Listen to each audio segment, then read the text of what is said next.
Bonjour et bienvenue. Dans cette vidéo, nous allons aborder l'un des chapitres les plus bouleversants de l'histoire de l'humanité, la rébellion dans le jardin, souvent connue sous le nom de la chute dans Genèse 3. Il faut se rappeler que jusqu'à ce moment-là, Dieu avait déclaré toute sa création bonne. Et plus merveilleux encore, que Dieu, l'homme et la femme vivaient ensemble dans une parfaite communion. Puis entre en scène un nouvel acteur, le serpent, une créature en rébellion contre Dieu. Mais attendez, si tout était bon, d'où vient cette rébellion? La Bible nous révèle que derrière le serpent se tient celui qu'elle appelle l'adversaire, Satan. Regardons 1 Pierre 5, versets 8 à 9. Soyez sobres, restez vigilantes. Votre adversaire, le diable, rôde comme un lion rugissant, cherchant qui dévorer. Résistez-lui avec une foi inébranlable, sachant que les mêmes souffrances sont imposées à vos frères et sœurs dans le monde. C'est le Nouveau Testament. Mais nous sommes maintenant dans la Genèse.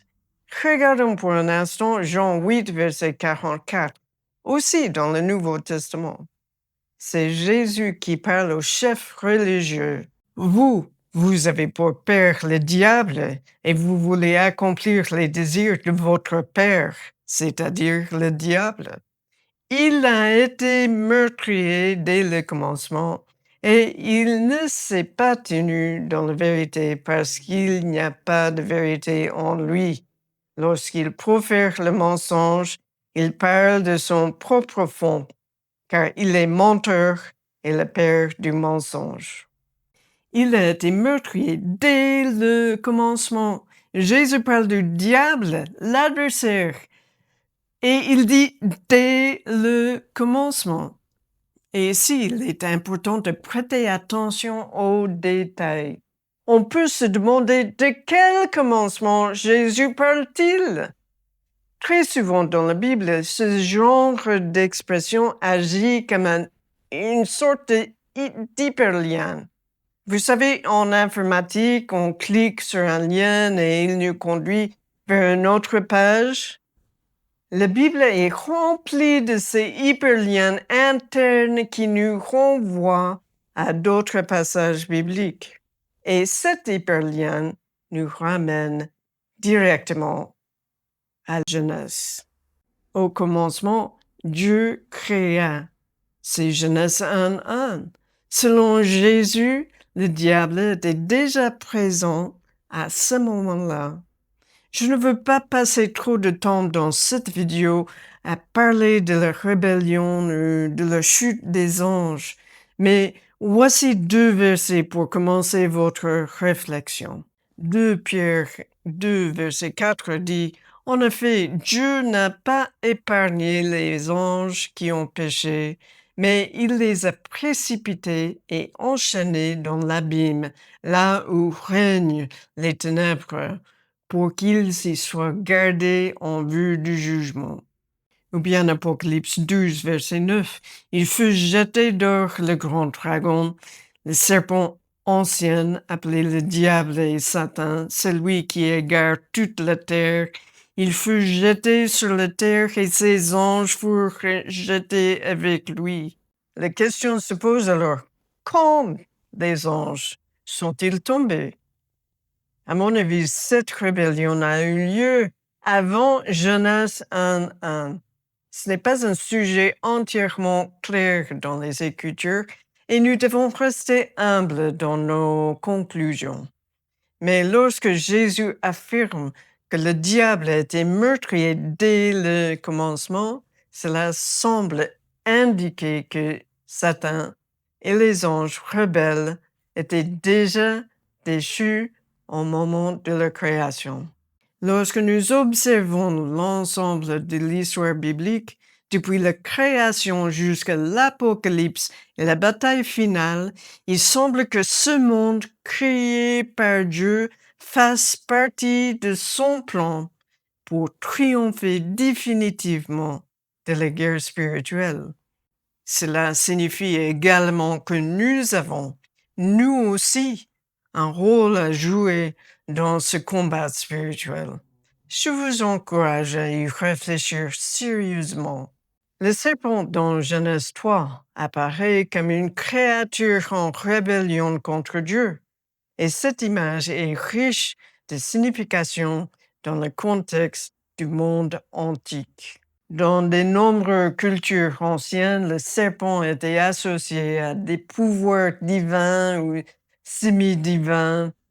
Il symbolisait la santé, la fertilité, l'immoralité, la sagesse occulte, mais aussi le chaos et le mal.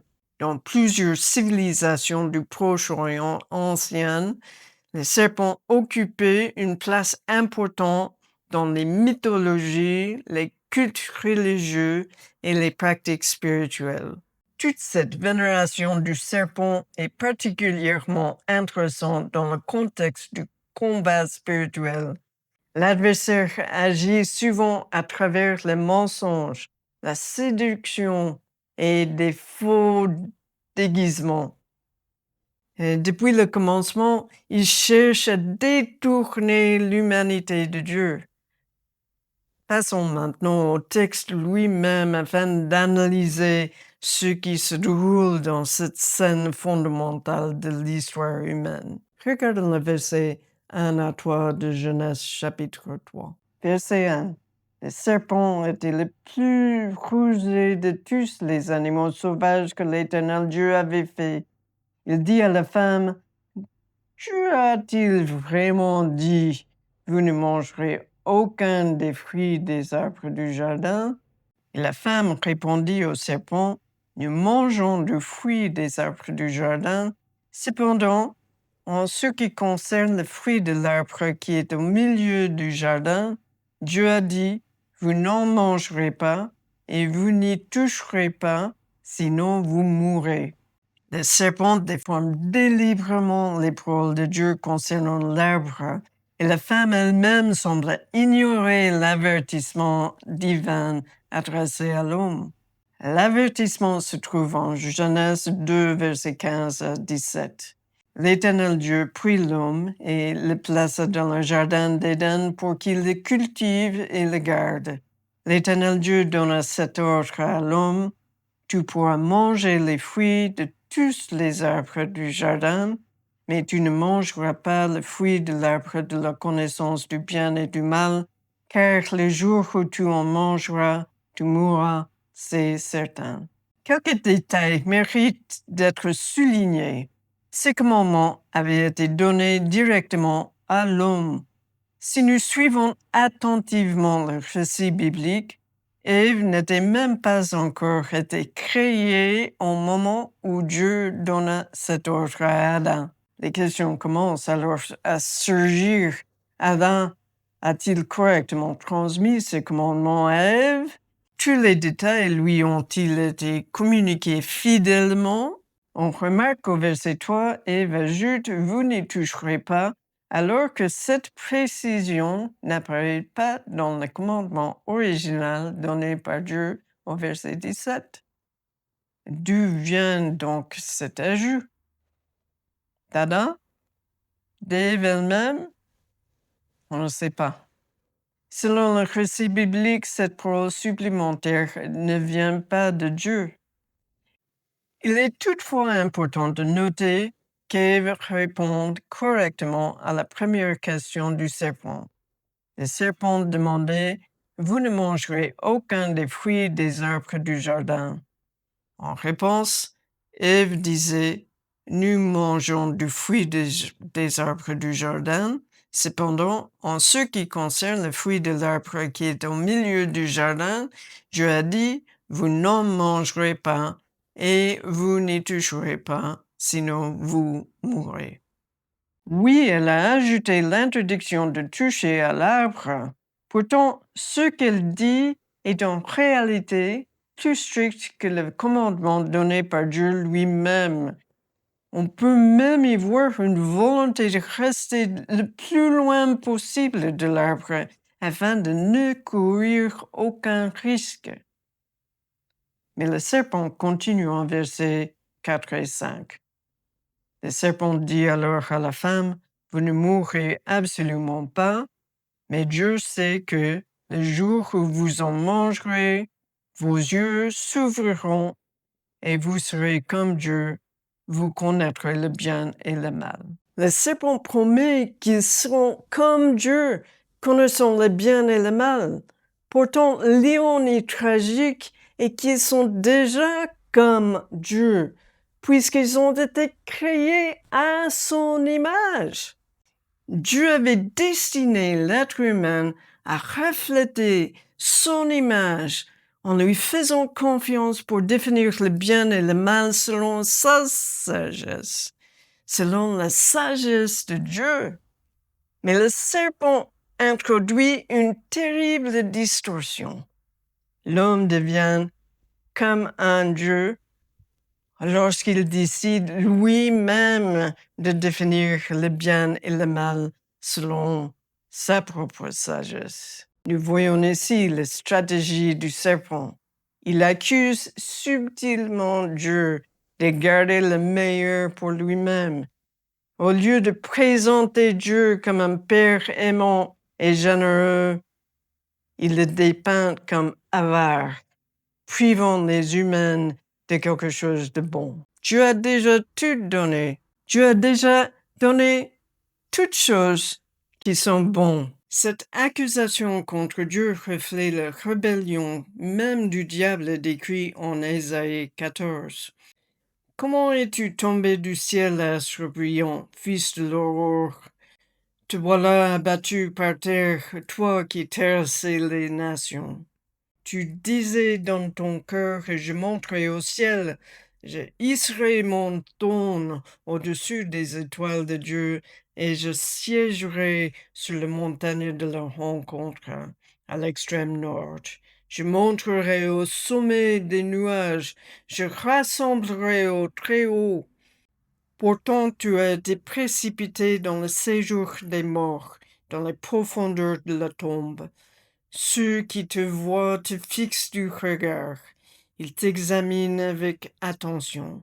Et c'est bien cet homme-là qui faisait trembler la terre, qui ébranlait des royaumes, qui rendait le monde pareil à un désert, qui dévastait ses villes et ne relâchait pas ses prisonniers.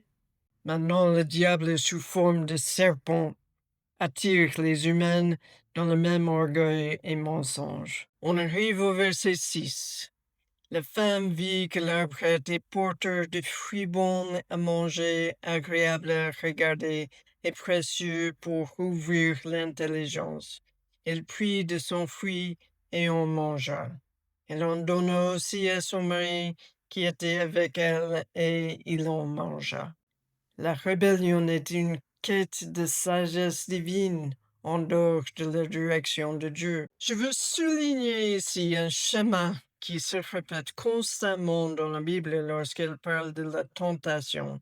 La femme vit l'arbre, elle vit qu'il était bon, puis elle le prit. Chaque fois que vous voyez cette progression, voir, désirer, prendre, soyez attentifs. Le péché est à la porte. Ici, tous les deux mangèrent du fruit.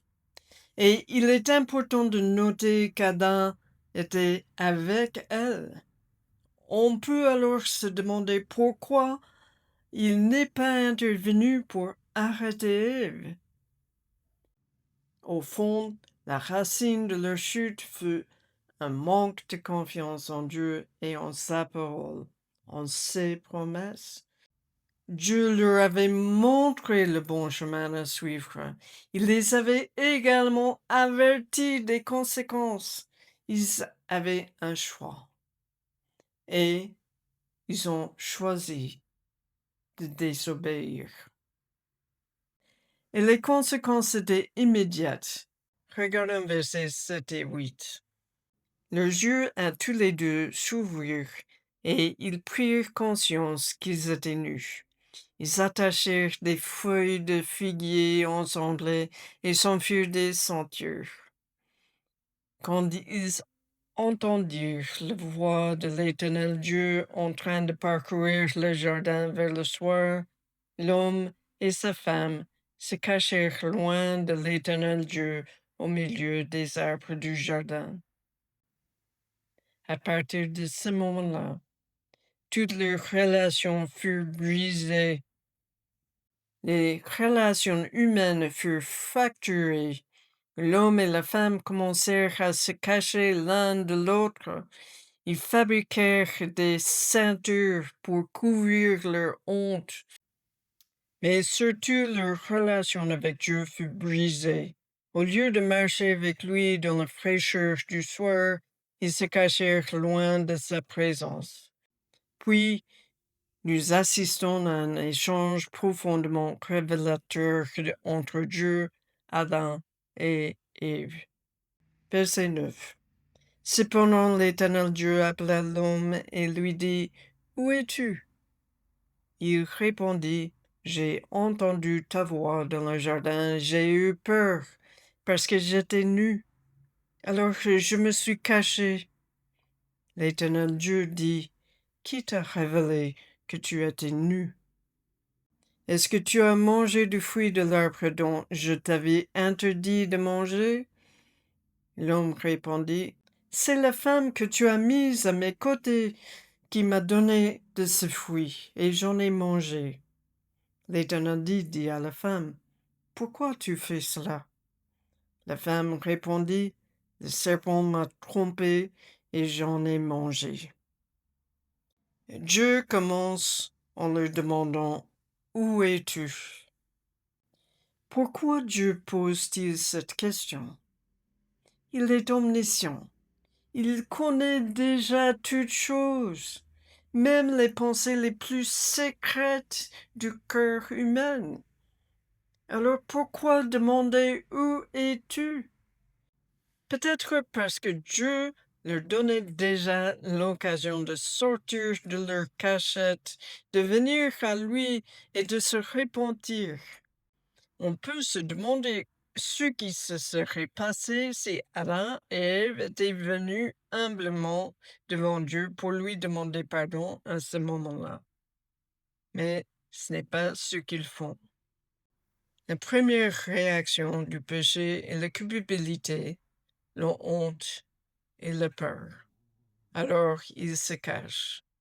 Et ce sont encore aujourd'hui les grands effets du péché dans la vie humaine. Dieu connaissait déjà les réponses à ces questions. As-tu mangé du fruit?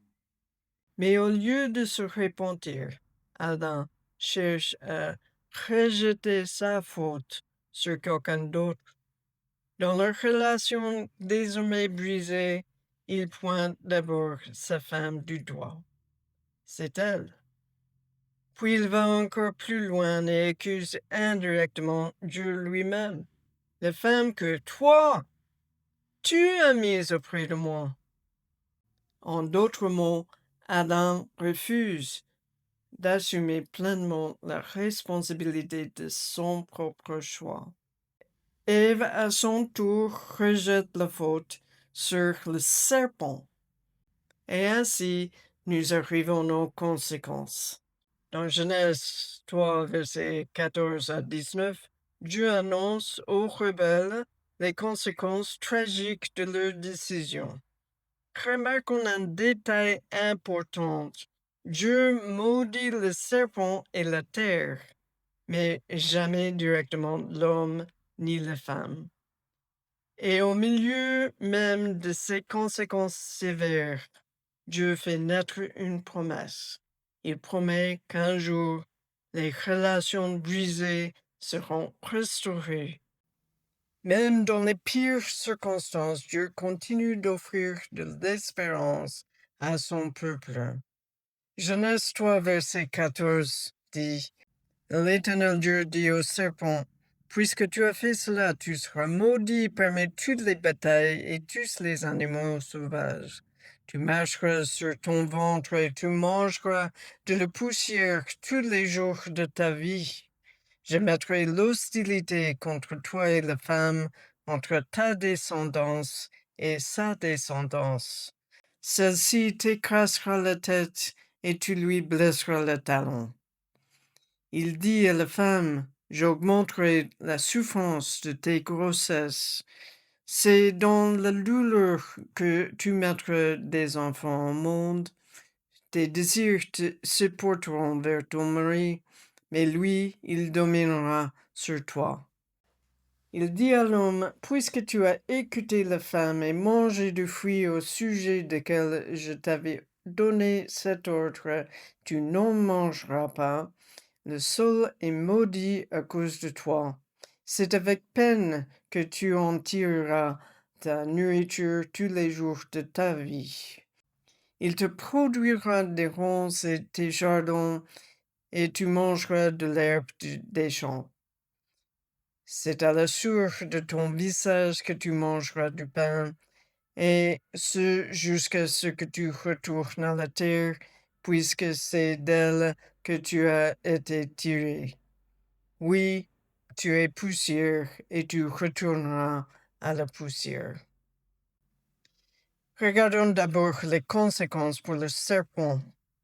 En verset 3, verset 14, nous voyons qu'il est destiné à la défaite. Dieu change comment le serpent déplace sur la terre. Ces changements deviennent une métaphore de la défaite. Voir par exemple Michée, chapitre 7, verset 17. Ils laisseront la poussière comme le serpent, comme les reptiles de la terre. Elles sortiront effrayées de leur forteresse. Elles trembleront devant l'Éternel notre Dieu. Elles te craindront. Et aussi Ésaïe 65, verset 25. Le loup et l'agneau brouteront ensemble. Le lion, comme le bœuf, mangera de la paille et le serpent aura la poussière pour nourriture. On ne commettra ni mal ni destruction sur toute ma montagne sainte, dit l'Éternel. Retournons à Genèse 3, verset 15. Dieu promet la défaite future du mal à sa source par la descendance future de la femme. Verset 15. Je mettrai l'hostilité entre toi et la femme, entre ta descendance et sa descendance. Celle-ci t'écrasera la tête et tu lui blesseras le talon. C'est une destruction mutuelle. Au moment même où la descendance de la femme remportera la victoire sur le serpent lui portera aussi un coup fatal. Il y a ici un détail particulièrement intéressant.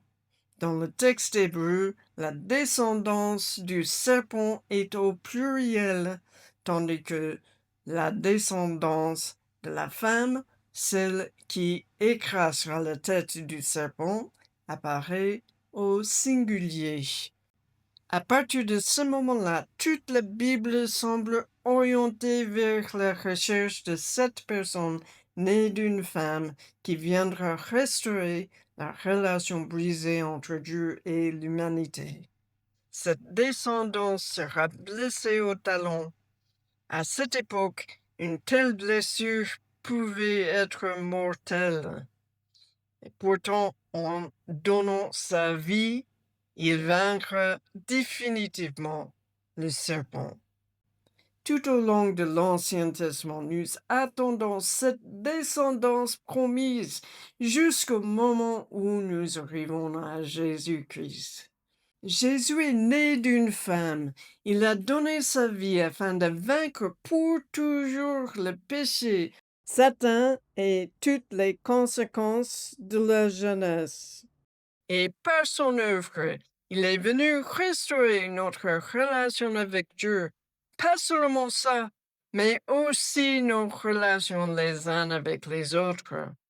Ces versets nous invitent également à considérer les personnages de la Genèse comme appartenant à deux lignées distinctes non pas fondée uniquement sur la descendance physique, mais sur une orientation morale et spirituelle.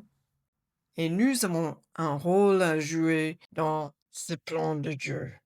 Regardons Romains 16. Quant à vous, votre obéissance est connue de tous. Je me réjouis donc à votre sujet et je désire que vous soyez sages en ce qui concerne le bien et sans compromis en ce qui concerne le mal. Le Dieu de la paix écrasera bientôt Satan sous vos pieds. Que la grâce de notre Seigneur Jésus-Christ soit avec vous. Et 1 Jean 3, verset 8, celui qui pratique le péché est du diable, car le diable pêche dès le commencement. Or, c'est pour détruire les œuvres du diable que le Fils de Dieu est apparu.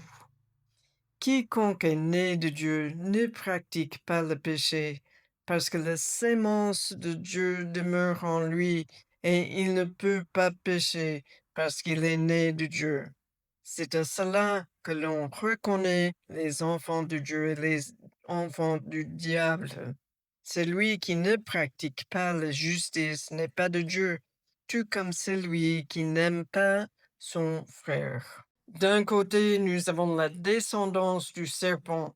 Ceux qui cèdent à la même tentation que le serpent deviennent en quelque sorte sa descendance. De l'autre côté, nous trouvons la descendance de la femme, ceux qui résistent à la tentation du serpent et triomphent de ses mensonges. Dans un certain sens, chaque fois que nous résistons à la tentation, c'est un acte de résistance contre le serpent lui-même.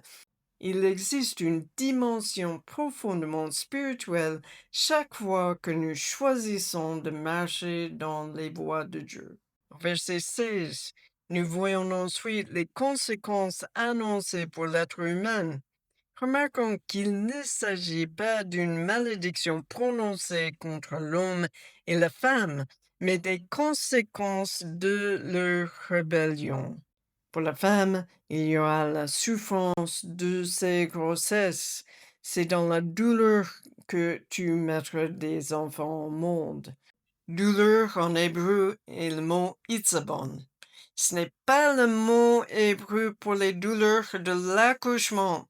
Ce mot est utilisé au verset 17 pour désigner le labeur pénible que l'homme endurera dans les champs. On voit le même mot aussi en Genèse 5, verset 29. Il appela Noé en disant, celui-ci nous consolera de notre travail et de la peine que ce sol procure à vos mains, parce que l'Éternel l'a maudit. Et aussi en Ésaïe 14, verset 3, le jour où l'Éternel t'aura donné du repos après tant de souffrance et d'agitation, après le dur esclavage qui t'a été imposé. Christopher Hurd, dans son livre sur la prière de Jabez, écrit la douleur de la femme mentionnée en Genèse 3,16 ne doit pas être comprise comme la simple douleur physique de l'accouchement, mais comme le labeur incessant exigé même des femmes enceintes dans une économie agricole de subsistance pré-industrielle, ainsi que les difficultés psychologiques inhérentes à la maternité dans un tel contexte. Selon cette perspective, une traduction plus précise de Genèse pourrait être j'augmenterai considérablement ta souffrance lors de la conception, tu enfanteras dans la douleur.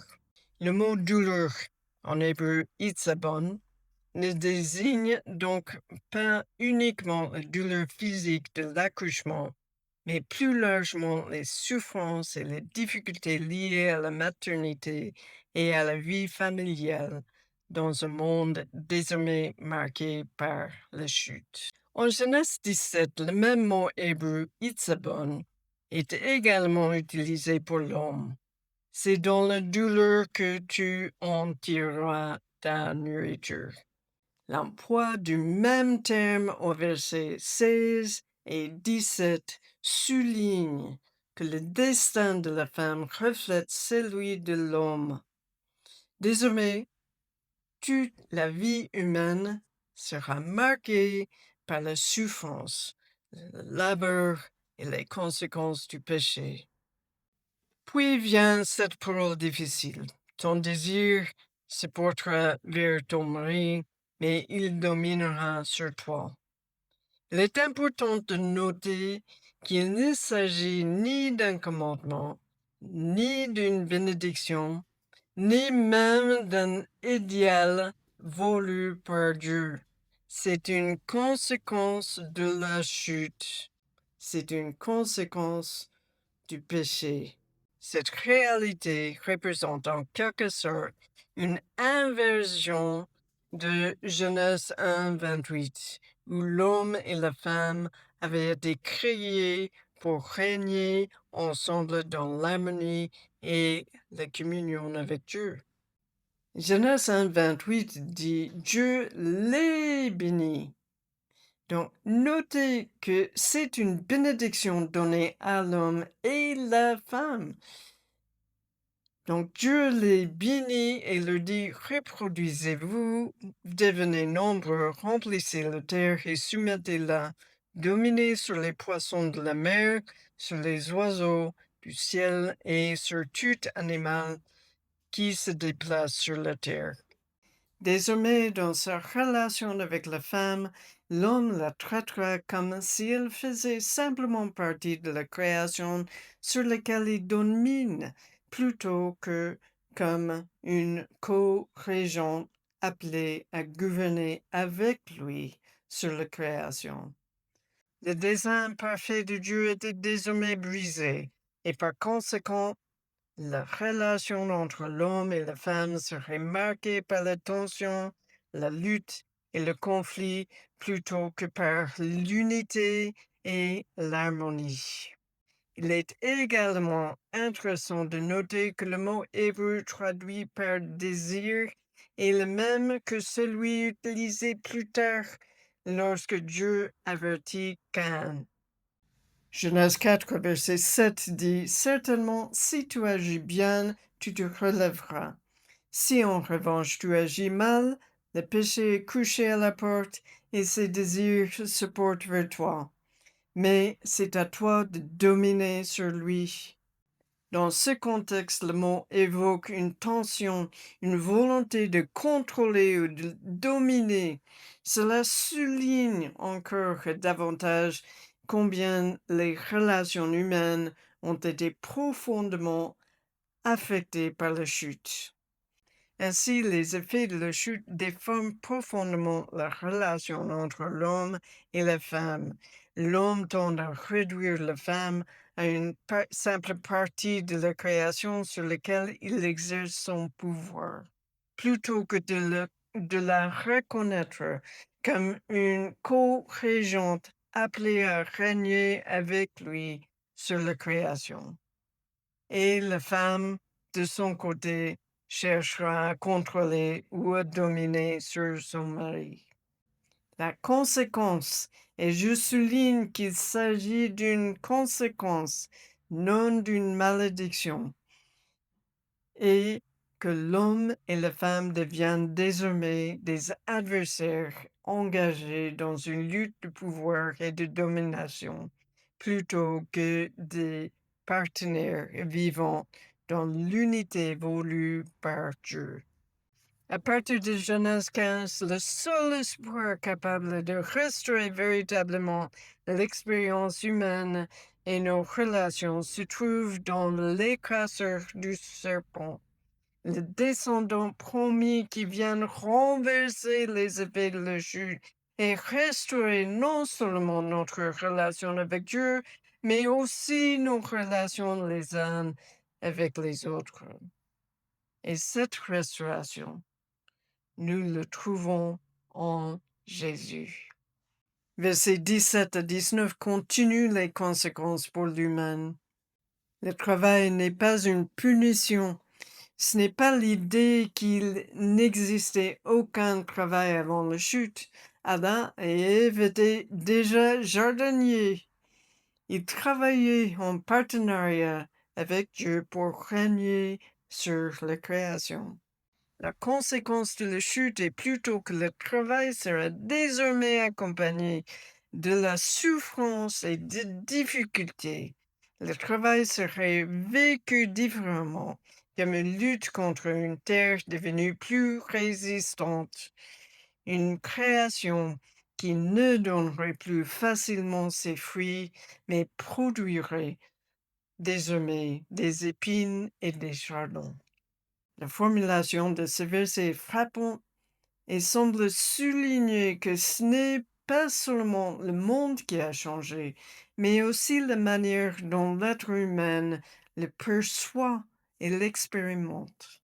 La terre continuera de produire de la nourriture, mais désormais à un prix beaucoup plus élevé, dans la douleur, l'effort et la lutte.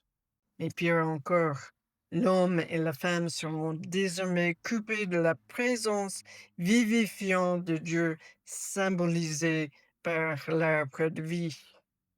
Regardons Genèse 3, versets 20 et 21.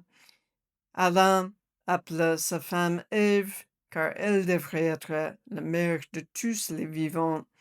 L'Éternel Dieu fit des habits en peau pour Adam et pour sa femme, et il les leur mit. Nous voyons ici pour la première fois Adam traiter sa femme comme les autres créatures en lui donnant un nom, Ève. Dans le récit de la Genèse, donner un nom est un acte d'autorité, de domination. Cela montre déjà que les conséquences du péché sont à l'œuvre dans leur relation. Il n'y a pas de note d'un commandement à la faire. Il l'a fait. Puis nous lisons, l'Éternel Dieu fit à Adam et sa femme des habits de peau. C'est le genre de phrase que l'on pourrait lire rapidement sans s'y arrêter. Pourtant, elle porte une image profondément significative. Dieu a dit en Genèse 2, 17, « Tu ne mangeras pas le fruit de l'arbre de la connaissance du bien et du mal, car le jour où tu en mangeras, tu mourras, c'est certain. Mais les voici pourtant toujours vivants. » Pour fabriquer des vêtements de peau, un animal devait mourir. Dieu donne donc un substitut.